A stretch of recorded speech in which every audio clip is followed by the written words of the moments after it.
Wayne Adams Jr., Bill Service, Roger Smith, and four-time late model track champion Pat Eklund here today. Give them a hand, everybody.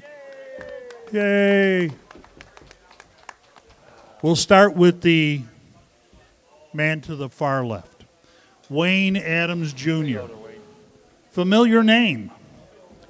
Tell us a little bit about memories of Raceway Park. You were a track champion in the old novice division there, but you go back long before that, basically, I would believe, hanging with your father out there. Of course, Wayne Adams Sr., the longtime track announcer who passed away here several months ago, and we miss Wayne very much. Wayne, tell us a little bit about those days of Raceway Park that you remember basically as a kid. I remember going out there every night with my dad, and it was amazing to watch him work. I mean, he was the best. He was the best. I grew up watching Kaler, Pronger, Janicek, all those guys race, and I sat up there as a kid and I just analyzed the way they drove a race car, and I thought to myself, I am definitely going to drive a race car. There's no doubt about it. It's going to happen. And I think everybody knows that story about the first night I went out there with my 56 Dodge, six-cylinder, piece of junk. But I was on the racetrack. That's all that counted. And Bob Tulaski, I don't know, is Bob here tonight? He's not here. Okay. Bob Tulaski called up to the judges' stand, and he says, who's this guy, Ennio Smata? Well, we put the name on the car backwards so nobody would know. Especially Dad. And my dad says, who is this guy? And Bob Tulaski told me, he says, well, I didn't want to tell you this, but it's your son. And I guess Dad just about fell through the floor. But he never knew I was even building a race car. He had no idea in the least. And we just went out there and just got our feet wet, and everybody passed us on the outside, and it was a joke, but I was racing. That's all I cared about. And of course, like I said, I've been going out there since I was old enough to know what a race car was, and I went every single night with Dad. It's just something that just grew. It grows on you. You can't drive a race car, and in fact, I've told people, if you've never driven a race car, find somebody that's got one and take it on a racetrack. Find somebody. You've got to drive a race car. In fact, my little sister, is she here? She's coming up here? My little sister drove at Raceway, too. My other sister is chicken. She might break a nail, so she's not going to race. She drove a bus. Yeah. But, anyway, we won the championship in 1966. We and we tried to take Roger out of the starter stand a few times.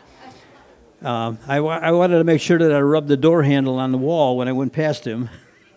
But anyway, we tried late models. We ran there a little bit too with the 72 Javelin AMX, and I don't know what else to say. That's how I got involved in racing. So, but Dad was the main thing. He's the reason that I even got involved in racing. No doubt. Let's hear it for Wayne Adams Jr. Bill Service. I remember talking to you at Illiana years and years and years ago, and you said, I think you told me you sold beer at Raceway Park back in the day. No, it's peanuts. Peanuts? Peanuts. Get your peanuts. And how I got started at Raceway Park is my dad was a pop vendor, and he needed somebody to to fill the cups, which was a 12-ounce cup back in the day. You used to say ABC on it. And every cup I filled, I got paid a penny a cup.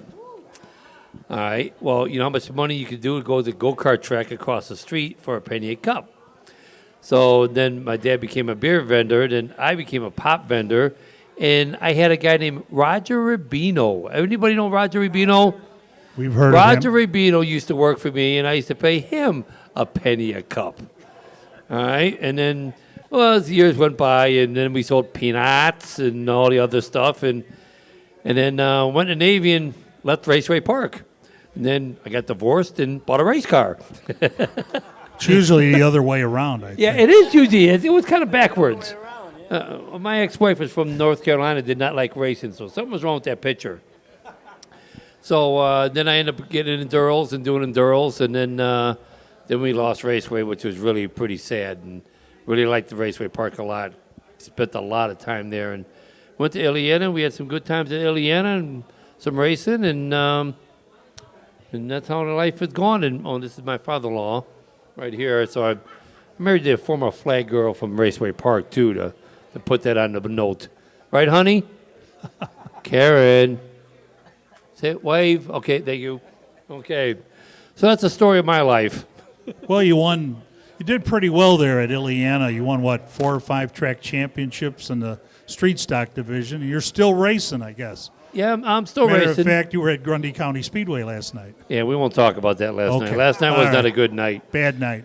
Bad night. But was still. I'm only doing like part-time races, special events. But Ileana, yeah, we did very good. Won 5 championships at Ileana, and ever since 2013, been this part-time, trying to live my youth, which is getting a little bit harder, and especially when you get around those golden years.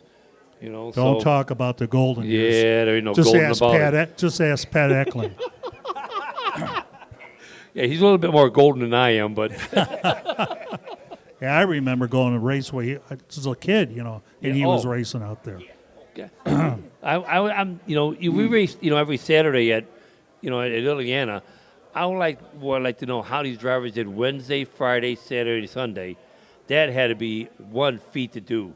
It That sure- was really something. had to be. How you guys did that? Oh, that's it. Eklund says he was young, so they could do it back then. And how many cars were really stolen back then? Bill Service, thanks a lot. All right, thank Former you. peanut vendor at Raceway Park. Let's hear it for Bill Service. Moving the microphone down a little bit here. Longtime Raceway Park starter, not a flagman. The flagman's the guy on the highway. But Roger Smith, good to see you today. Roger, the check's in the mail, by the way. I'm still looking for the first one. Well, I'll keep looking. I remember going out to Raceway Park in 1969 and young photographer, and Perry Luster told me to watch whatever these 3 guys or 4 guys do and tell you. And it was Smokey Smith, Pat Smith, Smokey Jr., and Roger. They kept a young guy from getting run over there at the world's busiest track. Roger Smith, always good to see you. Another guy, a youngster, you probably were there for many, many nights when you were just a snot-nosed kid. I started out just like Wayne, going to the racetrack with my dad, sitting in the grandstands, watching him. He worked the lights in the infield, the caution and green. When Tom Plozak retired, he took over as flagman. God, I don't know how long, but he had a mini stroke in the 70s. I ended up talking to Blanche Jenin, and she said, "Do you have flags?" I said, "Yes, I got his. It's your job." And that was, like Bill says, 4 nights a week. And when you had the 4th fall in the middle of the week, you ran almost a whole week sometimes. Well, I remember Wayne Adams telling me back in the early 50s they considered running there maybe 7 nights a week because, you had 100+ cars in the pits and the fans were just jamming the place night after night, 4 nights a week. Well, maybe we will run 6, 7 times a week. I don't know how you keep a car running, but wreck one night, go to the junkyard, get another one. That's all. Yeah, it was good times. I had a good time at it.